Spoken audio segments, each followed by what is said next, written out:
నమస్కారం. శ్రీవార్త న్యూస్కి స్వాగతం. త్వరలోనే టీడీపీ అధికారం చేపడుతుందని, వెంటనే అంగన్వాడీ వర్కర్స్ల సమస్యలన్నీ పరిష్కరిస్తామని మాజీ మంత్రి పల్లె రఘునాథ్ రెడ్డి హామీ ఇచ్చారు.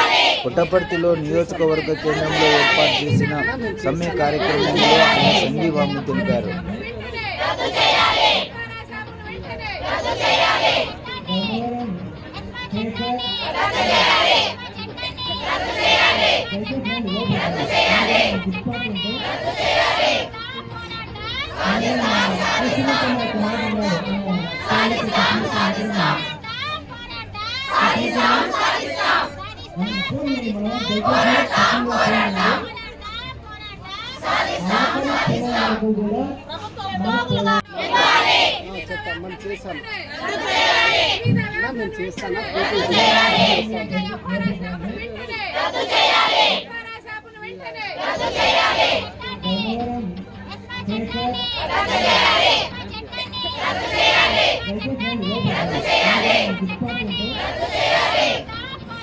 రావాలి.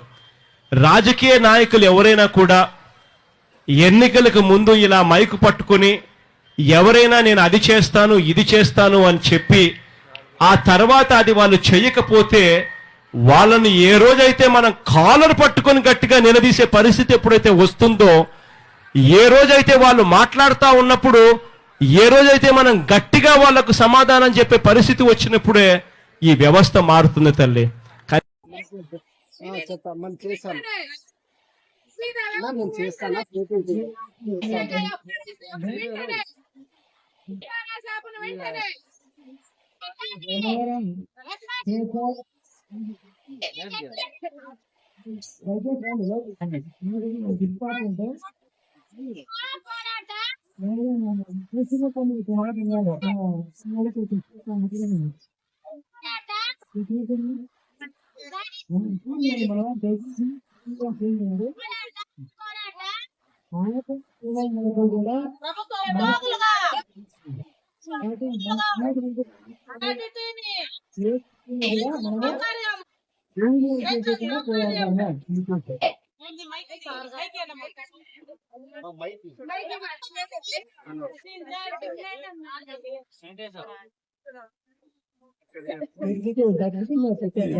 ఆలోచన ఎప్పటికీ లేదనే విషయం మనకు అర్థమవుతా ఉంది.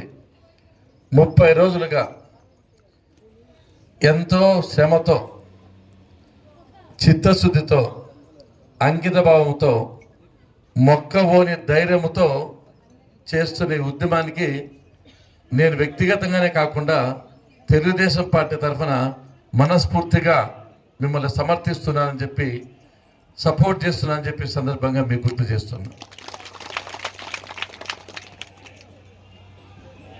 ప్రభుత్వం ఎప్పుడు కూడా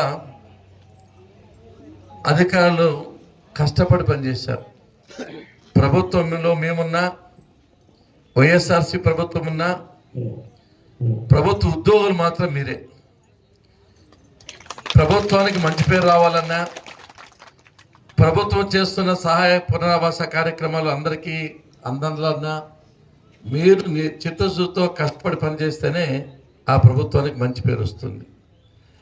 కాబట్టి మీరు మీ విధుల్లో చాలా ధర్మబద్ధంగా, న్యాయబద్ధంగా అంగన్వాడీ వర్కర్స్ పనిచేస్తున్న విషయం ప్రతి ఒక్కరికి తెలుసు. చిన్నపిల్లలకు కానీ, బాలింతలకు కానీ మీరు చేస్తున్న సేవ తప్పకుండా ప్రతి ఒక్కరు గుర్తుంచుకోవాలి. మీరు చేస్తున్న సేవలకు తగిన ప్రతిఫలాన్ని మాత్రం మీరు అడుగుతున్నారని చెప్పి సందర్భంగా మీకు గుర్తు చేస్తున్నా. ఇవి కూడా ఎందుకంటే నేను చాలా ఏళ్ళు రాజకీయాలు ఉన్నా. 3 సార్లు ఎమ్మెల్యేగా పనిచేశా, ఒకసారి ఎమ్మెల్సీగా పనిచేశా, ప్రభుత్వ విప్పుగా పనిచేశా, ప్రభుత్వ చీఫ్ విప్పుగా పనిచేశా, మంత్రిగా కూడా పనిచేశా. మీ కష్టాలు, నష్టాలు, బాధలు, సమస్యలు నాకు తెలిసినంతగా ఏ రాజకీయ నాయకుడికి తెలియదు. కారణం ఏమంటే నేను ఉద్యోగస్తుగా కూడా పనిచేశాను కాబట్టి ఉద్యోగులకు ఏమేమి కష్టాలు ఉంటాయి, ఏమేమి బాధలు ఉంటాయి, ఏమేమి సమస్యలు ఉంటాయి అన్నీ ఖచ్చితంగా తెలుసు. మీరు ఈ సమాజంలో ఇప్పుడు పెరిగిన రేట్ల దృష్ట్యా మీ జీతాలు చాలా చాలా తక్కువ. జగన్మోహన్ రెడ్డి గారు ఎన్నికల ప్రచారంలో మాట్లాడుతూ అంగన్వాడీ వర్కర్స్ కానీ, ఆశా వర్కర్స్ కానీ, మున్సిపల్ కార్మికులకు కానీ ఆ ఎలక్షన్ మేనిఫెస్టో ఆయన చెప్తా ఉంటే నాకు భగవద్గీత ఇదే ఖురాన్ ఇదే నాకు బైబిల్ అని చెప్పి ఎంతో గొప్పగా ఎన్నికల మేనిఫెస్టో ఎన్నికలలో ఇచ్చిన హామీలు చెప్తా ఉంటాడు. దాన్ని ఖచ్చితంగా నేను కూడా చూసా. తెలంగాణ ఉద్యోగస్తుల కంటే కనీసం 1000 రూపాయల జీతం ఎక్కువ ఇస్తాను అని చెప్పి 2019వ సంవత్సరం ఎన్నికల్లో పాల్గొన్నప్పుడు ఆయన చెప్పింది వేరే చెప్పింది కాదు. ఈరోజు మీరు అడిగే జీతం కూడా తెలంగాణ ఉద్యోగస్తుల కంటే నువ్వు ఇచ్చిన హామీ నెరవేర్చాలని చెప్పి కనీస వేతనాలు ఇవ్వాలని చెప్పి సుప్రీంకోర్టు జడ్జిమెంట్ ప్రకారం గ్రాట్యుటీ ఇవ్వాలని చెప్పి ఇవ్వద్దు మీరు ధర్నా చేయడము ఇదేం పెద్ద గొంతెమ్మ కొరకు కాదు. ప్రభుత్వం చేయలేని పని కాదు. ప్రభుత్వానికి అన్ని విధాలుగా శక్తులు చేయాలనుకుంటే మనసు ఉంటే తప్పకుండా చేసే పని అని చెప్పి సందర్భంగా మీకు గుర్తు చేస్తున్నాం. కారణం ఏమంటే ఈ ప్రభుత్వంలో మీరు చూశారు రేట్లు ఏ విధంగా పెరిగాయో. ఎంత బాధ ఎత్తుందంటే ఇసుక, స్టీలు, సిమెంటు విపరీతంగా పెరిగిపోయింది. పెట్రోలు, డీజిల్ కర్ణాటక అంటే మన దగ్గర చాలా ఎక్కువ ఉంది. గ్యాస్ పెరిగింది. అదేవిధంగా విద్యుత్ ఛార్జీలు 8 రెట్లు పెంచారు. ఈ మద్యం ఛార్జీలు అయితే 3 రెట్లు పెంచారు. రేట్లు మాత్రం విపరీతంగా ఆకాశాన్ని నడుతున్నాయి. ఈ రేట్లలో కాయగూరలు పెరిగాయి. ఈ టైంలో మనకిచ్చే జీతాలతో పోల్చుకుంటే ఆ రేట్లు పెరిగిన దానికి ఏమాత్రము సామ్యం లేదు. చాలా ఎక్కువ పెరిగాయి కాబట్టి ఇది జీతాలు పెంచవలసిన సమయం వచ్చిందని చెప్పి సందర్భంగా మీకు గుర్తు చేస్తున్నాం.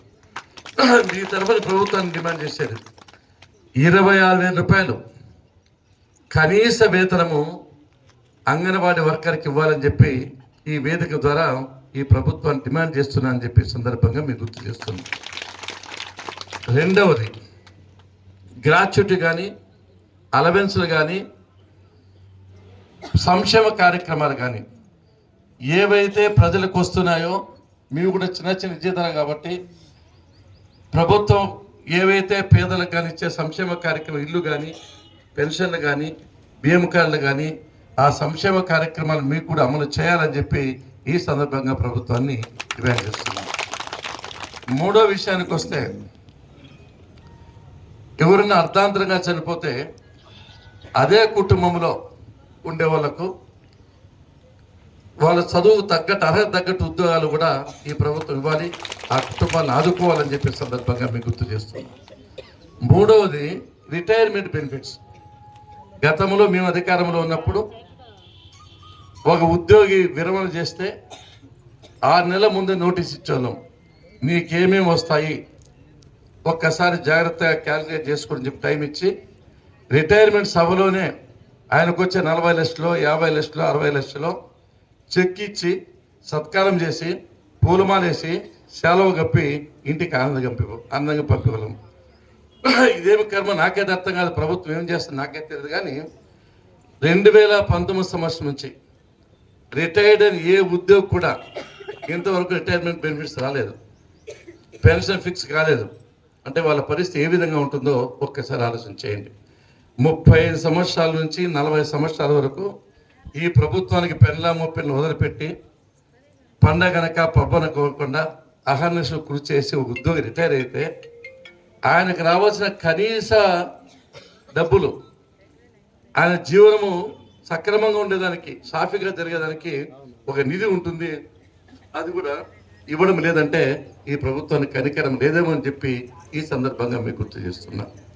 కాబట్టి రిటైర్మెంట్ బెనిఫిట్స్ కూడా 20 లక్షలు, 30 లక్షలు ఆ సమయానికి మీకు కూడా ఇవ్వాలని చెప్పి ఈ సందర్భంగా గుర్తు చేస్తున్నా. అదేవిధంగా రోడ్ యాక్సిడెంట్స్ కానీ, ప్రమాదాలు జరిగితే ప్రమాద బీమా, ఇటువంటివి మీరు ఏవైతే అడిగారో అటువంటివి చాలా న్యాయబద్ధమైనవి, ప్రభుత్వం చేయగలిగేటివి, ఇవేం గొంతుమ కావు.